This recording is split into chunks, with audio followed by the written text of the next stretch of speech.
Hello guys, welcome to Psychology of Freedom. Siguro yung compatibility video with Alamat, we'll do it next time. Pero for now, pag-uusapan ulit natin yung ego. Kasi it shows up in many different ways, di ba? Na-mention ko na before yung fear and lack. Pero hindi ko pa nababanggit yung more subtle na version of it, which is control. Yes, when we are trying to control anything, whether kinokontrol natin yung career natin, yung relationship natin, or yung image na pinapresent natin, or yung situation natin, anything, that's still our ego. So how does it show up? Let me give you an example. Kapag tinatry natin i-control yung relationship natin, with the obvious example, common sa relationship, tinatanong natin, sino kasama mo? Ano oras ka uuwi? I-message mo ako, picturean mo yung ganito, blah, blah, blah. That's an obvious way of how our ego of control shows up. And some would say na ako, hindi ako controlling. Siguro yung sila lang. Pero we're all controlling in different ways. Halimbawa, nagalit ka. Kasi mareklamo halimbawa yung partner mo. That's one way of controlling. You're using anger para tumigil na siya, 'di ba? So whether we use subtle forms like over-pleasing or over-giving or guilt-tripping or we use anger, those are the ways in which we try to control. And the more na kinokontrol natin yung nangyayari, the more na we get more of what we don't want. 'Di ba? So, the more na halimbawa kinokontrol mo yung relationship mo kasi ayaw mo siyang mawala, the more that the person actually move away. So yan. That's how it shows up in our relationship. Another example, with parents. Alam to ng mga parents, 'di ba? The more na kinokontrol natin yung behavior ng mga anak natin to be a certain way, the more na opposite yung ginagawa nila. Ano pa ba?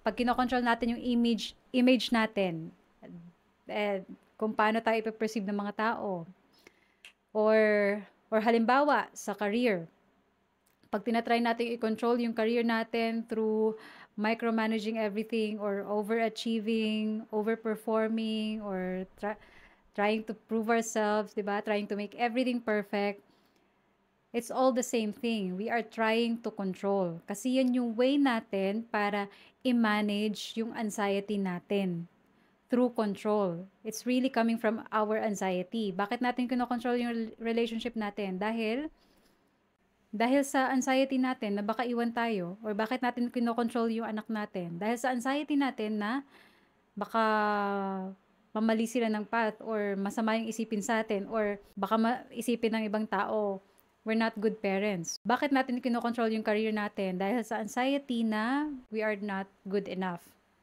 So we want to control how safe we feel and how other people validate our existence.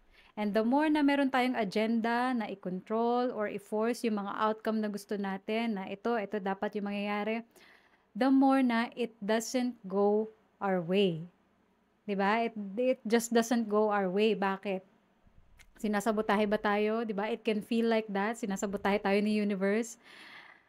Pero hindi. Kasi when we come with an agenda wherein we want to control, we want to force something, we're coming from hunger, we're coming from need, from craving, we want to get something, it means we're coming from lack. We're in lack. And the more we are coming from lack, the more na naa-attract natin yung the same thing. We attract more lack. Hindi luck ha, lack into our lives. 'Di ba? Kasi mini-mirror lang ni universe kung ano yung inner state natin. And the universe doesn't do it to hurt us, but to reflect back to us kung ano yung inner state natin so that we can recalibrate.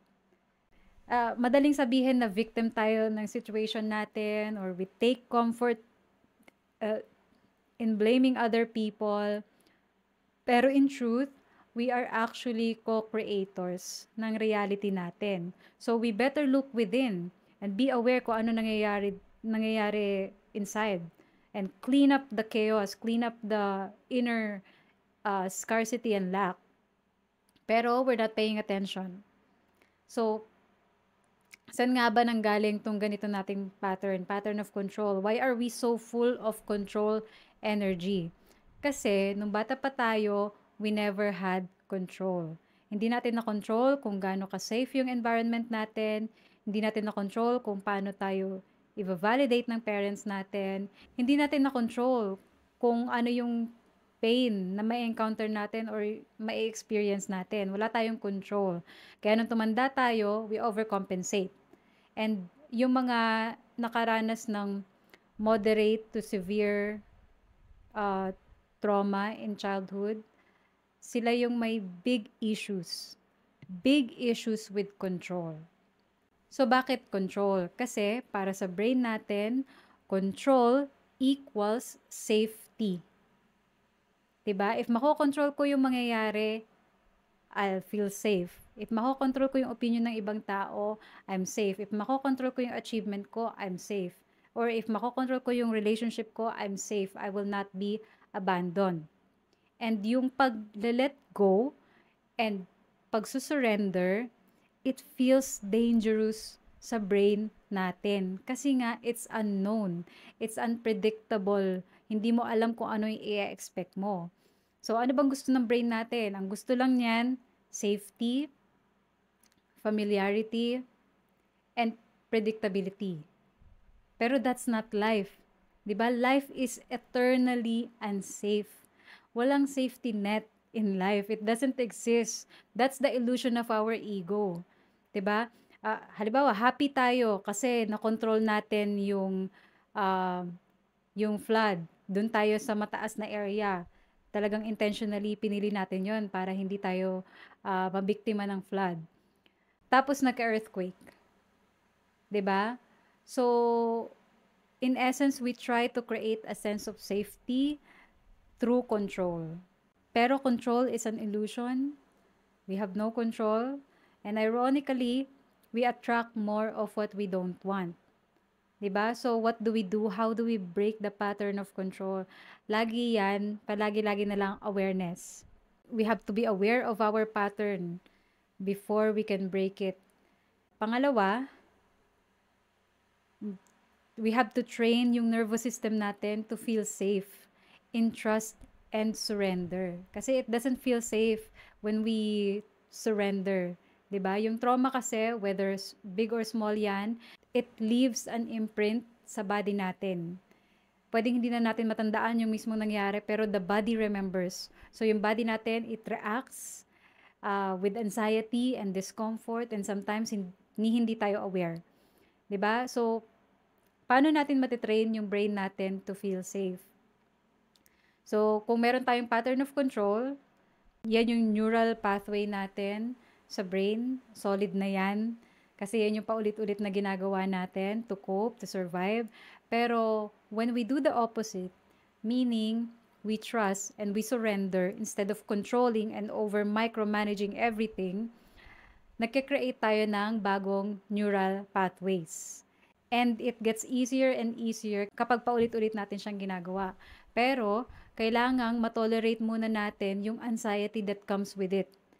Kasi decades ba naman na na-train yung brain natin na when we don't feel safe, we control. So, it doesn't happen overnight. And yung patterns natin, yung ego pattern natin, it sneaks out without us realizing. It pops up everywhere. It pops up here and there. We can never fully get rid of our ego. So, we cannot be too hard on ourselves din, di ba? So, every time na lalabas yung need for control natin, tataas yung anxiety natin, that's our inner child. That's our helpless little boy or little girl wanting to feel safe.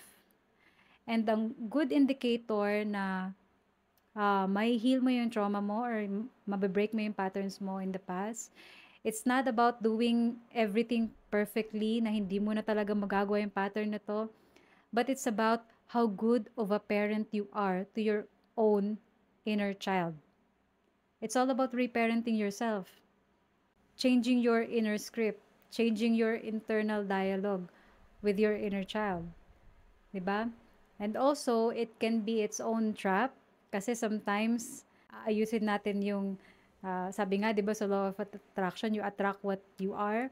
So, sometimes we fix our internal state para ma-manipulate natin yung outer reality natin.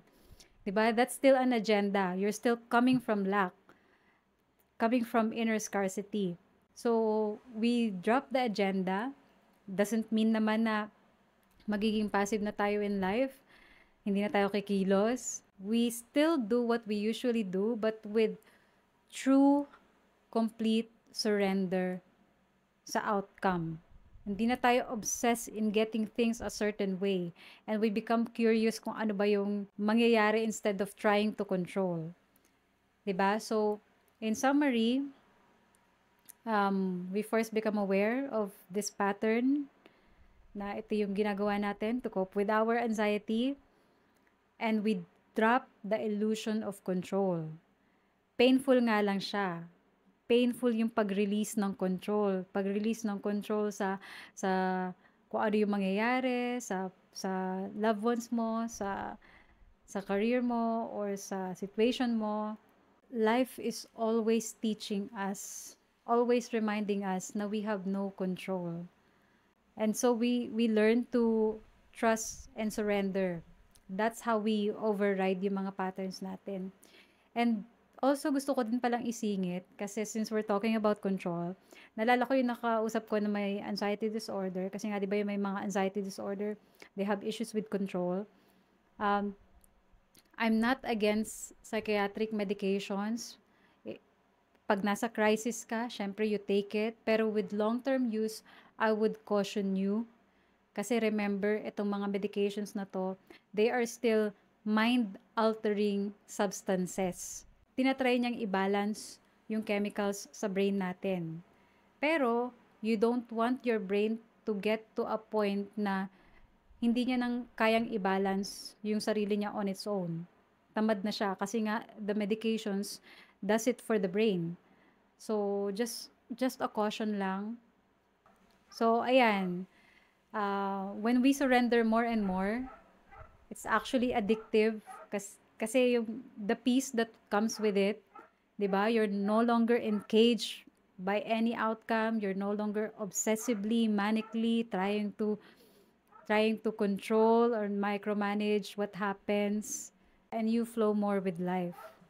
And the more na we release control, the more actually na things go in our favor.